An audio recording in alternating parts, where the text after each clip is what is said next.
Humans are fascinated by death and the mysterious way many of us meet our end. Was it fate, the mystery of one's destiny, or simply bad fortune, a moment of carelessness or distraction, a once-in-a-decade freak accident? Now, there's something compelling in learning about how people died in the national parks. Some of these parks are undoubtedly among the most beautiful and incredible places in the country. For many, to visit these places is the trip of a lifetime. For the vast majority of those who perished during their visit, with the exception of the suicides, they weren't planning on dying that day. Now, there's something particularly haunting to visit one of the most beautiful places on the planet and to not come away alive with stories to tell and photos of the adventure. Instead, you ended as another one of the unfortunate whose name will be added to the ever-growing new chapters of the Death in the National Park series. There's Death in Yellowstone, probably like the number one sort of cult classic that if you work in Yellowstone or in other national parks, many of your fellow co-workers and people who visit the park, talk about reading this book. Most of the gift shops will have that for sale in the national parks. There's Death in Yellowstone, Death in the Grand Canyon, Death in Yosemite, Death in Zion, of course, which I'm talking about right now. Now, on average, a few people die every year in each of the national parks. Death in the Grand Canyon seems to be by far the thickest book in this series, and there's new chapters being added, updates every year. Now, it's not just for the fascination of these sad stories, but also they serve as cautionary tales. Learning about these stories can help park goers to avoid some of the same mistakes, to take extra precautions, to have the knowledge they will need to be safe during their visit. And learning of these stories should in no way dissuade people from visiting the national parks. Millions of people enjoy safe visits to the parks each year.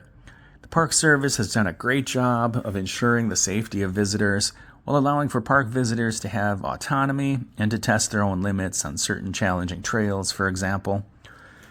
It is a tiny number of unfortunate who end up losing their lives. Death in Zion is a quick read, coming in at about 175 pages. It is well written and gripping, hard to put down once you begin reading. It was published in 2017. The book highlights many of the 92 deaths that have occurred in the national park since its founding in November 1919, as well as a few of the many near-death experiences. Each chapter covers a different peril of the park.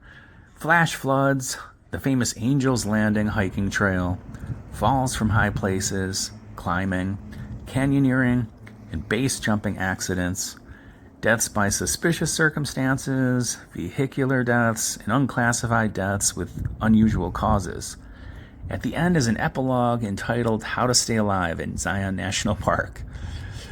I spent a few months working in Springdale, which is the beautiful town at the entrance of the park. I remember how quickly the weather can change. A sudden storm can rise out of nowhere and become intense in a matter of minutes, releasing a torrential downpour. The store I worked in had been flooded and closed for a week the previous summer after heavy rainstorms. A few of the stories in the book are etched into my memory. In September 2015, a group of 7 experienced canyoneers hiked into the Narrows, a trail that requires you to wear waders, since much of the trail you're actually hiking in a river. On their particular route, they rappelled into slot canyons, a process that takes some time for 7 people to complete. The weather changed.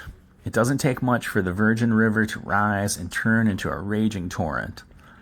In some canyons, there's nowhere to go to get to higher ground, and you're surrounded by sheer vertical walls. All 7 of these hikers perished in the rising waters. The freezing temperatures and the waters flowing with such force, carrying large rocks and debris. Angel's Landing is likely the most famous trail in the park. The views are incredible. At its highest point, it rises to 5,790 feet, which is 1,765 meters. There's a section of the trail that becomes very narrow along the high ridge.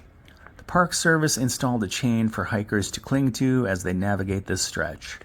Before the chain was installed, the trail ranked as one of the most dangerous on the planet, with the most deaths by falls from the high narrow ridge. There are sheer drops along several of the trails. As long as you stay on the trail, they are safe, but if you wander off, you can be very close to the edge. A few people have lost their footing on loose rock or a surface during or after a rainfall. The base jumper tale stands out for me in this volume as well. Base jumpers are thrill seekers, adrenaline junkies. Base jumping is illegal, but this usually doesn't deter those who enjoy this. Now, BASE is an acronym that stands for Buildings, Antennas, Spans, and Earth. Now, these are used as platforms to jump from. It's illegal mainly because it is so dangerous. The thrill seekers have only seconds to open their parachutes in time. The story is about a married couple who perished. They base jumped from a Las Vegas hotel to celebrate their wedding, if you can believe that. At Zion, they both jumped from a vertical cliff in a remote part of the park. The woman's parachute didn't open and she died on impact. A few months later, the widowed husband was base jumping in Hawaii when he met the same fate. Other chapters chronicle the heart attacks, the deaths from dehydration in the summer heat, the suicides, and deaths by suspicious circumstances. If you are fascinated by these kinds of tales, as well as learning about the history and the various features of the park, you cannot go wrong to read Death in Zion National Park. Zion is near the top of the list for most visited parks in the country, and for a good reason.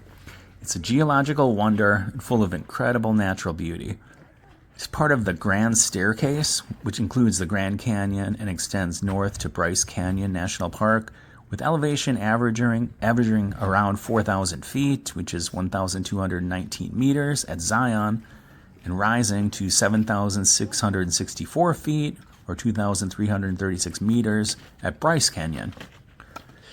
Now, the stories in this book will help you to be aware of the pitfalls and possible dangers of the terrain and the climate, and to ensure you and your loved ones stay safe while getting the most out of your visit to the national park.